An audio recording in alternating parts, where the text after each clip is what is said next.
All right, welcome back, everybody, for another deep dive. Today, we're looking at something I know a lot of you have been curious about. Okay.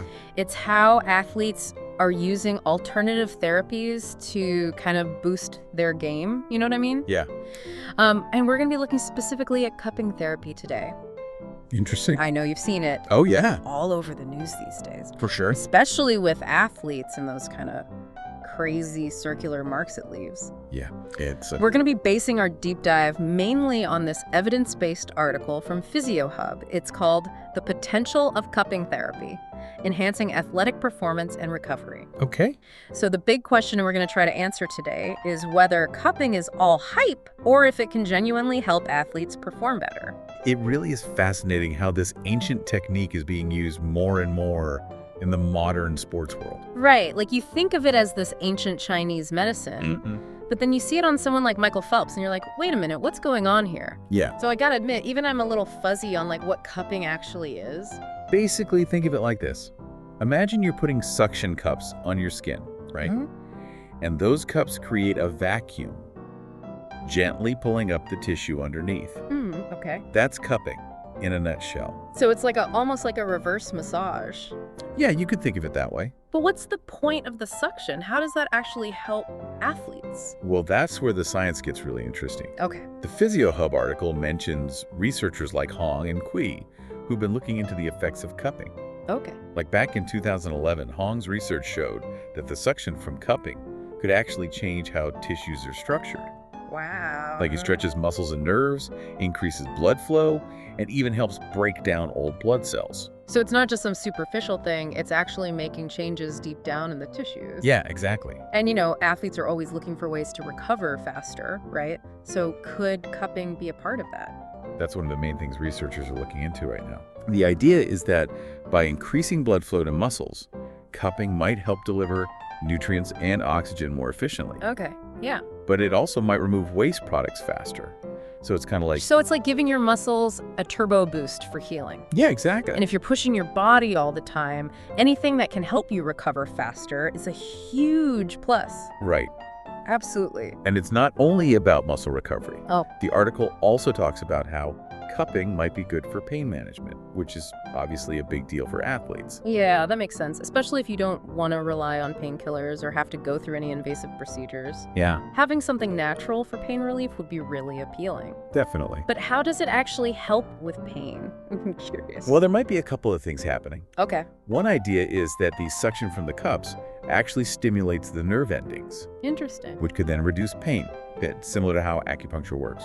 Oh, okay, so it's not just masking the pain. It might actually be using the body's own pain management system. Right, and another theory is that by boosting blood flow and decreasing inflammation, cupping could be addressing the root causes of pain.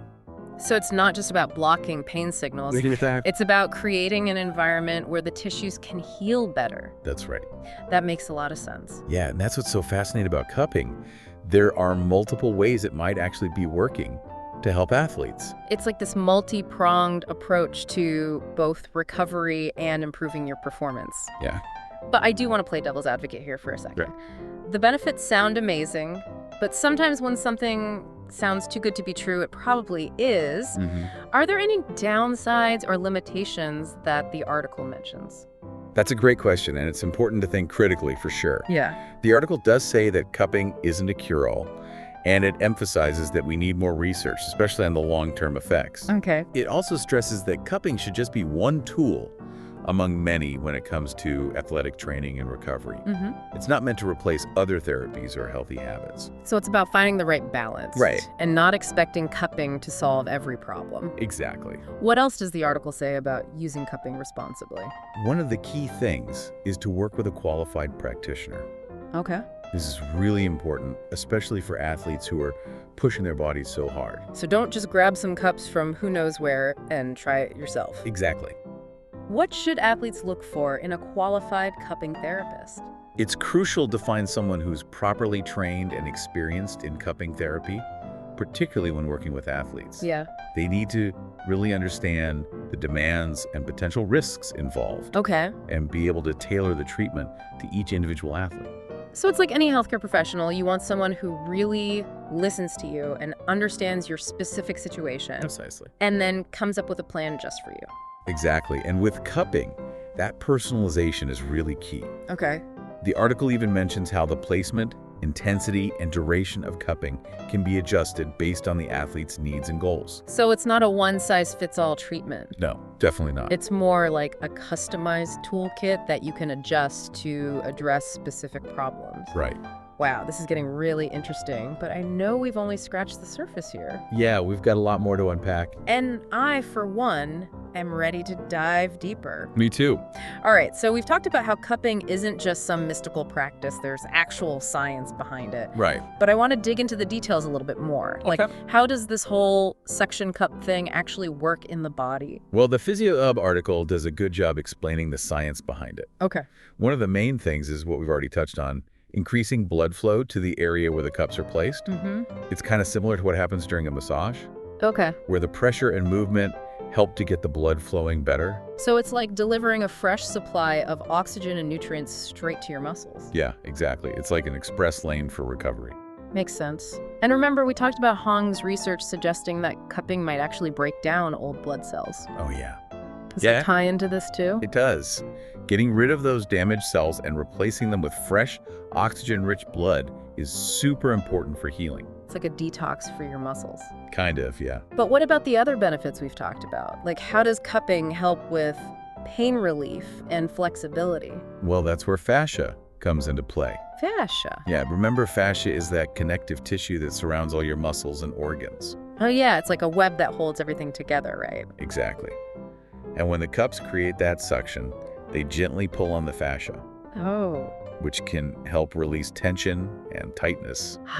So it's like giving your fascia a deep stretch. Pretty much, yeah. That's got to be where the flexibility and range of motion benefits come in. That's right. By loosening up the fascia, your muscles can move more freely. Exactly. And then there's the whole pain management piece. Yeah. The article suggests a couple of ways cupping might be working there. Okay. First, the suction from the cups could be stimulating those nerve endings, Okay. which could then trigger a pain-relieving effect, similar to how acupuncture works. So it's not just about blocking pain signals, it's actually tapping into the body's own pain management system. Right, exactly. And second, by improving blood flow and reducing inflammation, cupping might actually be addressing the root cause of the pain. So it's a two-pronged attack on pain. You address the symptoms and tackle the underlying cause at the same time. Yeah, that's a good way to put it. And it really highlights how interesting cupping is. There are so many ways it could be helping athletes. It really is multifaceted. But I do want to make sure we're not glossing over any potential risks or limitations here. For sure. The article does stress the importance of working with a qualified practitioner, right? Oh, absolutely. This isn't something you should try at home with just any old suction cups you find. Right. You need a trained practitioner who understands the ins and outs of cupping therapy, especially when it comes to working with athletes. Yeah. They need to be able to evaluate your individual needs, consider your medical history, your training regimen, Yeah. all of that, and then come up with a safe and effective treatment plan just for you. It sounds like finding the right practitioner is as crucial as understanding the science behind cupping. I couldn't agree more. You really want someone who's knowledgeable, experienced, and takes a personalized approach, Exactly. because every athlete is different, and their cupping therapy should reflect that. Absolutely. So for someone listening who's thinking about trying cupping therapy, Yeah. what would you say are the key takeaways so far? Well, I'd say the most important thing is to do your research. Okay. We've seen some promising evidence today, Yeah. but it's really important to understand both the potential benefits and limitations of cupping. So it's about being an informed consumer.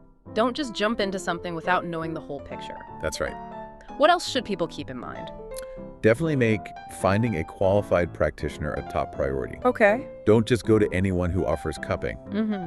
Find someone who specializes in working with athletes and has a good track record. Someone who understands the unique demands and risks involved. Exactly. And lastly, it's important to remember that cupping isn't a quick fix or a standalone solution. Yeah. It works best when it's part of a bigger plan that includes other therapies, good training habits, and a healthy lifestyle. Definitely. So it's about finding the right combination of tools and strategies that work for you. Exactly. And it sounds like Physio Hub has some specific recommendations for how athletes can incorporate cupping into their routines. Yeah, they do. What do they say? Well, they suggest using cupping to target specific conditions like muscle stiffness or injuries. Okay.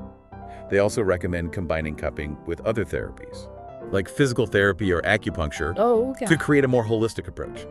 So it's about using cupping strategically. Right. Not just randomly applying it to any ache or pain you have. That's right.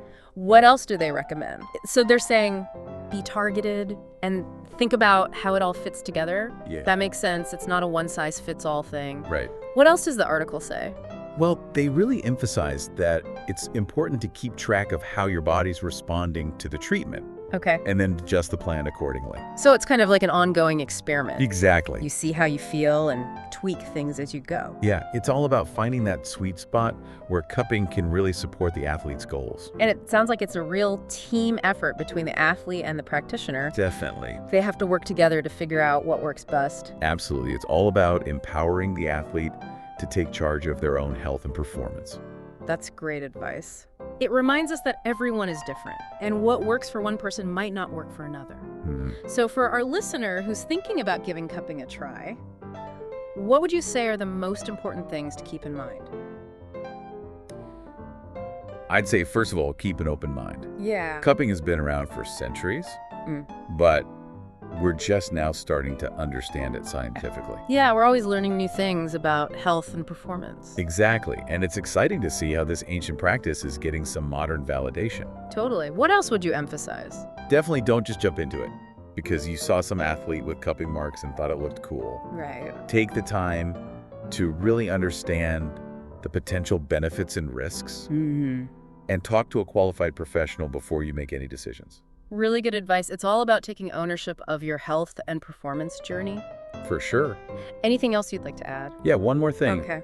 I'd really encourage our listeners to remember what Physio Hub was saying about a holistic approach. Don't just think of cupping as a quick fix or a standalone solution. It's going to be most effective when it's part of a bigger plan. Okay. Like it should be combined with other therapies, a good training program, and healthy habits overall.